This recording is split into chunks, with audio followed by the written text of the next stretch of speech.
మనం ఏదో గుళ్ళల్లో ఏదో చేసినంత మాత్రాన పాపాలు పోతాయనుకోవడం పొరపాటు. ఆ లెక్కే, ఈ లెక్కే, దేనికి దానికి అనుభవించాల్సిందే. పుణ్యాల్లోంచి పాపాలు తీసేయడం అనేది ఏ పురాణంలో ఎక్కడా లేదు. పుణ్యం లెక్కే, పాపం లెక్క. నువ్వు ఎన్ని క్షేత్రాలు తిరుగు, ఎన్ని తీర్థాలు తిరుగు, ఏం చేయి, చేసిన మోసానికి పాపం అనుభవించి తీరాల్సిందే. వాల్మీకి మహర్షి రామాయణంలో చెప్పిన మాట, 1,000,000 కల్పాలు గడిచినా సరే చేసిన పుణ్యమైనా పాపమైనా అనుభవించకుండా పోదు.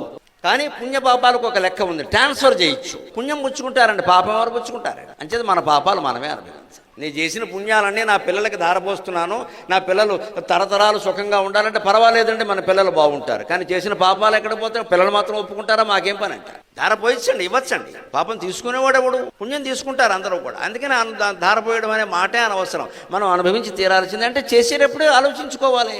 అడ్డగోలుగా పనులన్నీ చేసేసి తర్వాత పాపం అంటే ముందెందుకు లేదు ఈ ఆలోచన? ముందే జాగ్రత్త పడాలి. అందుకోసమే పురాణాలు ప్రవచనాలు అన్నీ.